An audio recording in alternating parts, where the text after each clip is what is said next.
you see Robbie Faggart, who's near the back of the pack. He and Butch Miller, they are side by side with the number 9 car being driven by Johnny Purser, and there is the green flag.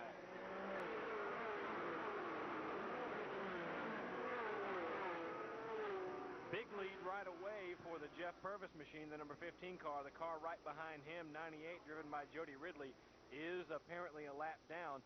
The yellow and white car, Tim Gordon, your pole sitter, is in second place. You know, that's Gordon's race of his life so far, Woody. You know, he's just had a lot of bad luck in that Metrolina Expo ride this year.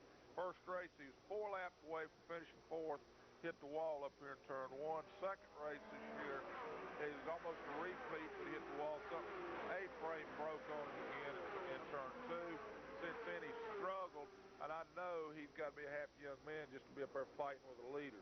What a tight pack that is. Robbie Faggart in the back of it. Butch Miller right in front of him, and right in front of Butch Miller is Freddie Query. You've got a lot of quality in 3 cars right there. I'll tell you what, and they know as we start in the second half of this race, some of these guys will be running to the front.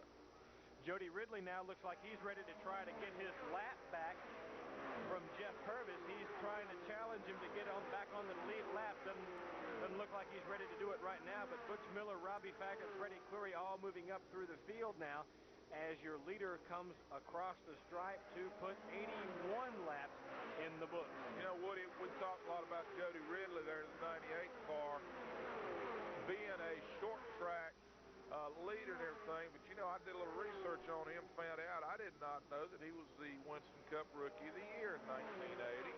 He drove Winston Cup Tour for 5 years, won nearly $1 million, and also won a big race up in Dover, Delaware, so he ain't no rookie, boy.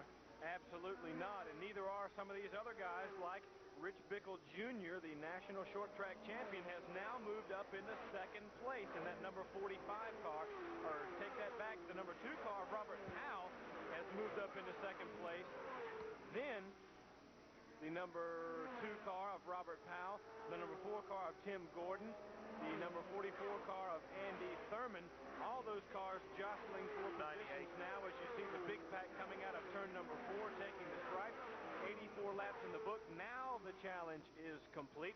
Your leader continues to be, as he takes the stripe right there, Jeff Purvis. He has about a 3-car length lead over the second place machine of Rich Bickle. Woody, let me pull the rein on you there now. We got to remember, Bickle fell a lap down off that last pit stop, and he has not made it back in front of Jeff Purvis. Okay. That's what gets confusing as fast as these cars go. Now, I thought Bickle had gotten back on that lead lap, but we'll trust Willie Patrick here because he is the man at the Concord Motor Speedway. We've got in second place now Robert Powell in the number 2, the red machine, the Coca-Cola car. In third place now, they are listing the number 44 car of Andy Thurman from New Orleans. That was Johnny Purser took it behind the wall down there. When the leaders come around on 4, that blue machine that went off there was Johnny Purser. 88 laps are complete now. There you see your leader. The lap car behind him is Rich Bickle. The Jeff Purvis machine has been the class of this field so far, but Robert Powell is trying to reel him in. There you see Purvis going into turn number 1, out of turn number 2, and to give you an idea of the lead, Robert Powell is now coming out of turn number 2. Here comes Purvis to take the stripe. There you see coming out of turn number 4, the Robert Powell car. That gives you an idea of the lead that Purvis has in this race. Andy Thurman is closing in a little bit now on Powell, Willie. Tim Gordon remains in the 4th spot. Looks like Gordon's starting to feel a little heat right behind him there. Number 55, Hank Jarman.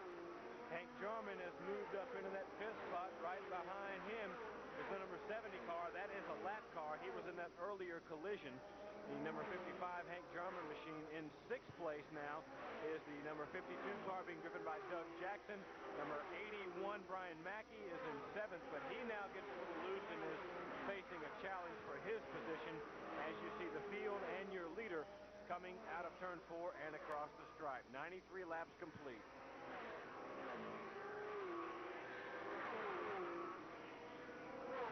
There you see Robbie Faggart trying to work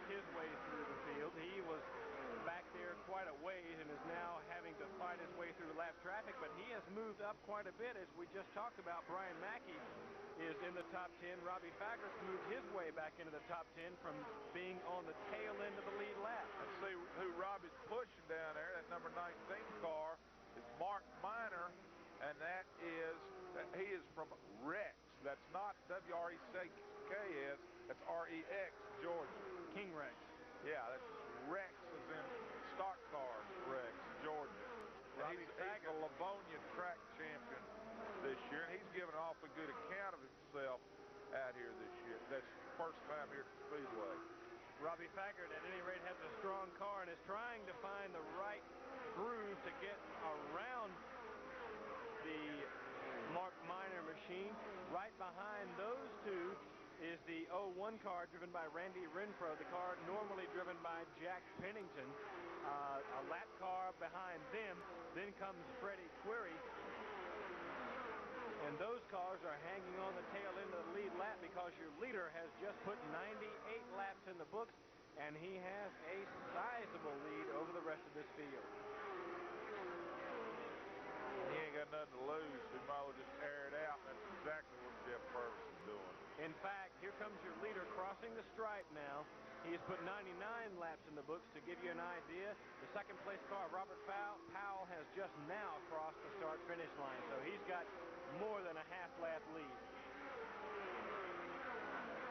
Purvis running away with this thing. Yeah, Purvis just put a move there on, looked like the air-cooled no-hood car from downtown radio service car to Hal Goodson. Hal's back out here. He's had 2 bad wrecks at Myrtle Beach the last few weeks. Spent a couple days in the hospital. We're sure glad to see him back out here racing. Well, once again, Willie, you see the cars coming out of turn number 4 there, and there's the Robbie Faggart machine, the Brian Mackey car. Here comes your leader crossing the stripe to put 102 laps in the books now, and he will very soon be on the rear bumper of Freddie Query. There's just a few cars between him and Freddie Query to put a lap on that driver. Yeah, they got this thing going. We're at the halfway point. You know, you're not seeing them cars. It didn't look like from up here slide quite as much. In some cases, about the time I said that, Conrad Morgan about went sideways. Going over there out of 2, and looks like, oh goodness, Randy Renfro's hanging some sheet metal out there. Somebody sees that there because they may look at black flagging him in that 01 car. That could be a little hazard on the outside of that thing. Let's we'll watch see that it as for he a comes second, around this time. You can't see it on that side of the car, but he's taking it into the pits. He's going to take it in. They're going to rip that sheet metal off and send him back. And he starts to smoke his tires as he comes into the pits now. His crew will see what they can do with that sheet metal hanging off and try to get him back in the race. Meanwhile, your leader is crossing the stripe now. I mean, don't that just make you sick? You go work on that thing all week, and then the 3 guys that have to put it on there, straighten it out, paint it, do all that good stuff. Middle of the race, go out there and stomp on it, rip it, just tear it off, you know, just like a bunch of thugs somewhere. I mean, like a bunch of criminals out there. If they did that to your street car, they'd be arrested. But out here, it's called good pit work. I mean, what are we going to make of something like this, Woody? Oh, my goodness. I don't know. But you see, he's still got some stuff flapping in the breeze there. The 01 car being driven by Randy Renfro. He's going to have to answer to Jack Pennington about this when he turns that thing They'll back do in. something else with that, because that could be a hazard to another driver. And also, too, that'll mess up, I guess, what you would call the aerodynamics. Phil Elvis, who is looking to see if Jerry Glanville picked up his tickets tonight, is getting ahead there, too. All right, here comes your leader, about ready to take the stripe now as he comes out of 4.